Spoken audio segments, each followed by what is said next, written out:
Hello students, let us understand a very interesting concept exam competition जो कि बहुत important हो सकता है आपको HSC बोर्ड 2025 के लिए।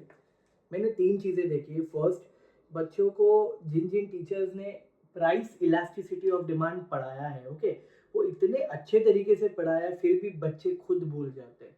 सेकेंडली, लैक ऑफ इंफॉर्मेशन है आपके टेक्स्ट बुक में रिगार्डिंग एग्जाम्पल्स या प्रॉपर एक्सप्लेनेशन नहीं दिया है, उसकी वजह से भी बच्चे भूल रहे हैं।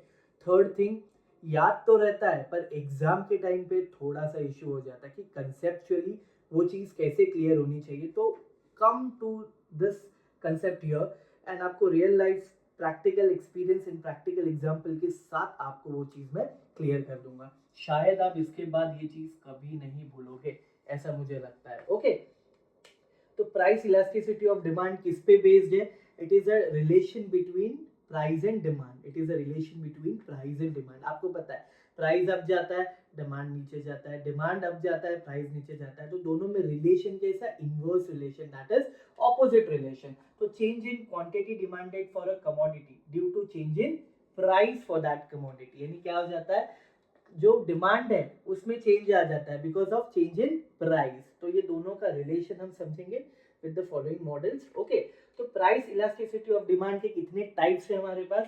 एक है परफेक्टली इलास्टिक डिमांड, दूसरा है relatively elastic demand, third is unitary elastic demand, fourth relatively in elastic demand and last perfectly in elastic demand. तो सबसे पहले हम बात करेंगे परफेक्टली इलास्टिक डिमांड की, ठीक है।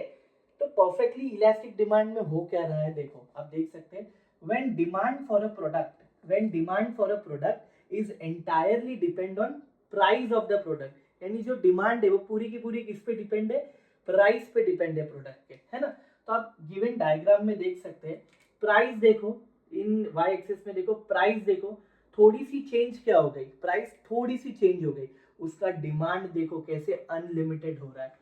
तो एग्जाम्पल में देखो, एग्जाम्पल क्या हो सकते हैं इसके? ब्रांडेड क्लोथ्स हो सकते हैं, लग्जरी कार्स हो सकती है ना। ऐसे फैक्टर्स हो सकते हैं जो क्या कर सकते हैं, यहाँ पे इनकी डिमांड क्या हो जाती है? अनलिमिटेड हो जाती है, बस प्राइस में थोड़ा सा चेंज आ जाता है। और क्या चीज अफेक्ट कर सकती है ऐसे डिमांड को? Substitute goods, necessity goods and time, ये चीज अफेक्ट कर सकती है। और कौन सी चीजें आती है जो एज एन एग्जांपल हो परफेक्टली इलास्टिक डिमांड में? तो ज्वेलरी हो सकती है, गोल्ड हो सकती है, अलग अलग ऑर्नामेंट्स हो सकते हैं, ऐसी ब्रांडेड चीजें भी अफेक्ट करती है। थोड़ा सा प्राइस में क्या चेंज आ जाए, देखो यहाँ लिखा है परफेक्टली इलास्टिक डिमांड एक ऐसी सिचुएशन है जहां पे even if a price changes slightly, तो क्या हो जाता है? The quantity demanded may go unlimited. Her case में नहीं हो जाता है, कुछ केस में एक्सेप्शन है जहाँ पे प्राइस बढ़ता है पर डिमांड में कुछ ज्यादा चेंज नहीं आता है, तो ऑपोजिट हो सकता है। ओके, तो आपको ये अंदाजा आ गया that what is perfectly elastic demand. Next is relatively in elastic demand. क्या है? Relatively elastic demand. क्या हो जाता है रिलेटिवली इलास्टिक डिमांड में? जो इलास्टिसिटी ऑफ डिमांड है क्या है? Is greater than 1। Elasticity of demand is greater than 1। यहाँ पे क्या हो जाता है, देखो डिमांड कर्व, अगर आप ग्राफिकल रिप्रेजेंटेशन देखोगे ना, तो प्राइस में देखो थोड़ा सा चेंज आया है, प्राइस में थोड़ा सा चेंज आया है, लेकिन उसकी जो क्वांटिटी डिमांड है, ठीक है, वो क्या हो गई? बहुत ज्यादा हो रही है। देखो प्राइस में थोड़ा सा चेंज, लेकिन क्वांटिटी बहुत ज्यादा डिमांड हो रही है यहाँ पे, इसीलिए डिमांड कर्व कैसे स्लोप हो रहा है? फ्लैटर। डिमांड कर्व कैसे स्लोप हो रहा है? फ्लैटर स्लोप हो रहा है। तो यहाँ पे देखेंगे क्या लिखा है, इट इज अ कंडीशन, एक ऐसी कंडीशन है जहाँ पे demand for commodity is more than proportionate change in price. यानी क्या अर्थ है? डिमांड तो एकदम खतरनाक बढ़ रही है लेकिन प्राइस में इतना चेंज नहीं आ रहा है, फिर भी डिमांड बहुत ज्यादा बढ़ रही है। एग्जाम्पल क्या हो सकता है यहाँ का? एयर टिकट्स हो सकता है, एयर टिकट्स या कोई भी टूर के लिए, वेकेशन के लिए जाते हैं तो ऐसे टिकट्स प्राइस सेंसिटिव होती है। क्या होती है?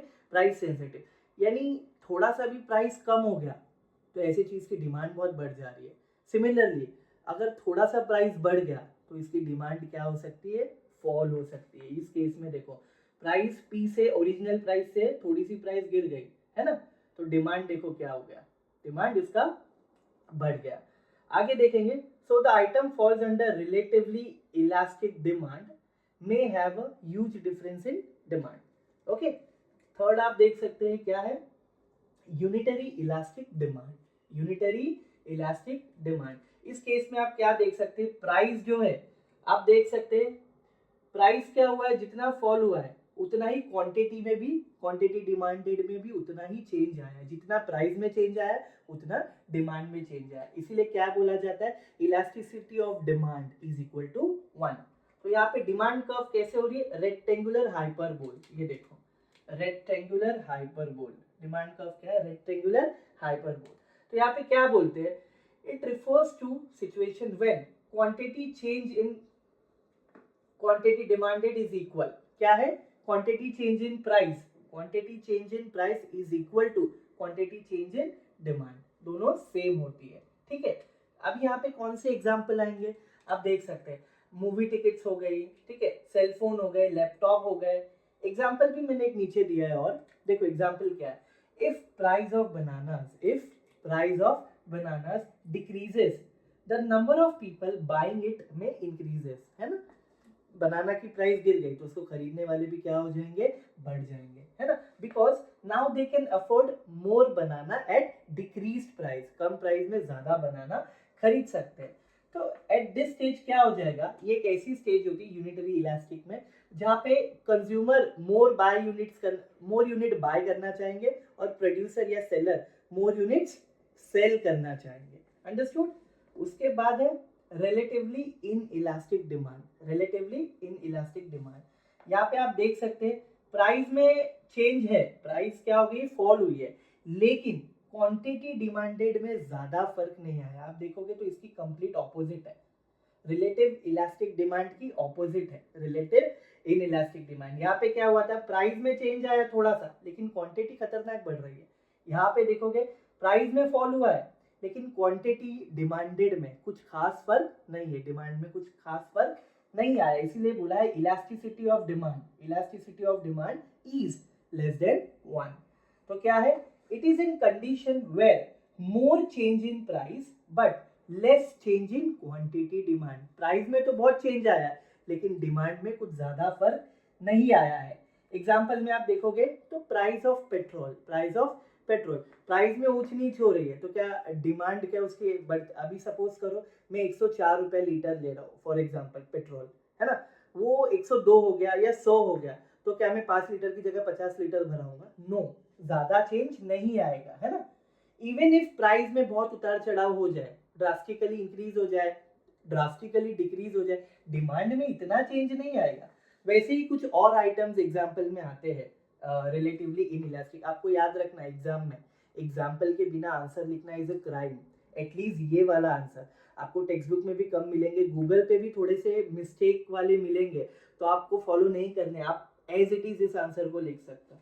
तो क्या एग्जाम्पल है, टूथपेस्ट हो गया, रेफ्रिजरेटर हो गया, डाइट फूड हो गया, ये भी इसके अंदर आते हैं. टूथपेस्ट भी ऐसा है ना कि प्राइस में थोड़ा बहुत चेंज, तो थोड़ा बहुत हम डिमांड में चेंज कर लेते हैं, प्राइस थोड़ी सी कम हो गई हम एक टूथपेस्ट ज्यादा खरीद लेते हैं. फ्रिज में ऐसा नहीं है, फ्रिज में थोड़ा सा कम हो गया तो हम ले लेंगे. डाइट फूड भी आता है यहाँ पे. Okay, next is what, perfectly in elastic demand. क्या है, परफेक्टली इन इलास्टिक डिमांड.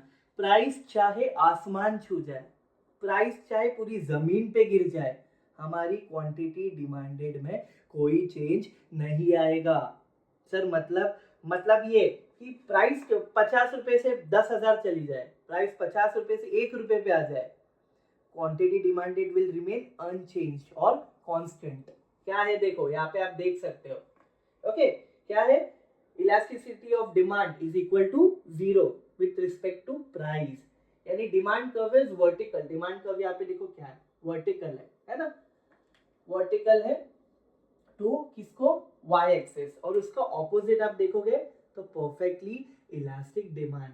यहाँ पे देखो, यहाँ पे डिमांड कर्व क्या है, हॉराइजॉन्टल है ना, टू किसको है, x एक्सिस, और यहाँ पे क्या है, वर्टिकल यानी सीधी लाइन टू y एक्सिस. है ना, यहाँ पे क्या लिखा है, देखो बहुत सिंपल वर्ड में मैंने लिखा है, आपको भी एज इट इज एग्जाम में लिखना है, that it is an economic condition when change in price में अगर चेंज आ गया तो उसका डिमांड पे कुछ भी असर नहीं पड़ने वाला है, 0 असर पड़ेगा. तो कैसी चीज है वो, मेडिसिन आ सकती है, जबरदस्ती खरीदोगे क्या? वाटर आ सकता है, पानी, पानी 2 रुपए में 10,000 लीटर दे रहा है, तो क्या मैं 10,000 लीटर खरीदूंगा? नहीं, कुछ चेंज नहीं आएगा मेरे डिमांड में। सॉल्ट, नमक, ये तो आपको टेक्स्ट बुक में भी दिया होगा। एग्जाम्पल देखो, necessary goods like salt, sugar, milk और भी इत्यादि आइटम्स आते हैं, will remain unchanged no matter how much price changes for the commodity. आपको याद रखना है, बहुत सिंपल लैंग्वेज में मैंने ये आंसर बनाया है, आपको एग्जाम में भी एज इट इज लिखना है, सेम टू सेम। 8 मार्क्स आने की गारंटी मेरी है, कोई भी बता दे आपके मार्क्स काट दे इस आंसर को, मैंने भी एग्जाम में ऐसे ही लिखा था। एक क्रक्स बनाया है मैंने शॉर्ट। अब देखो, अभी अगर परफेक्टली इलास्टिक डिमांड होगा, है ना, परफेक्टली इलास्टिक डिमांड होगा, तो इलास्टिसिटी ऑफ डिमांड क्या होगी? इनफाइनाइट, यानी अनलिमिटेड। तो डिमांड क्या हो सकता है? डिमांड डिक्लाइंस टू 0, है ना। अगर रिलेटिवली इलास्टिक डिमांड होगा, क्या होगा? रिलेटिवली इलास्टिक डिमांड, तो इलास्टिसिटी ऑफ डिमांड इज क्या होगी? Greater than 1। Significant change in demand, demand में काफी ज्यादा चेंज आ सकता है। उसके बाद है क्या है? Unitary elastic demand, elasticity of demand is equal to 1, यानी परसेंटेज क्या हो सकता है? सेम हो सकता है चेंज इन डिमांडेड, यानी देखो यूनिटरी में जितना प्राइस में चेंज होगा उतना ही डिमांड में चेंज होगा, इक्वल, है ना। उसके बाद है इन इलास्टिक डिमांड, यानी relative in elastic demand is, यानी क्या है? Elasticity of demand is less than 1।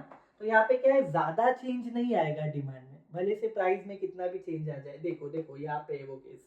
And last but not the least, perfectly in elastic demand, perfectly in elastic demand क्या है? 0।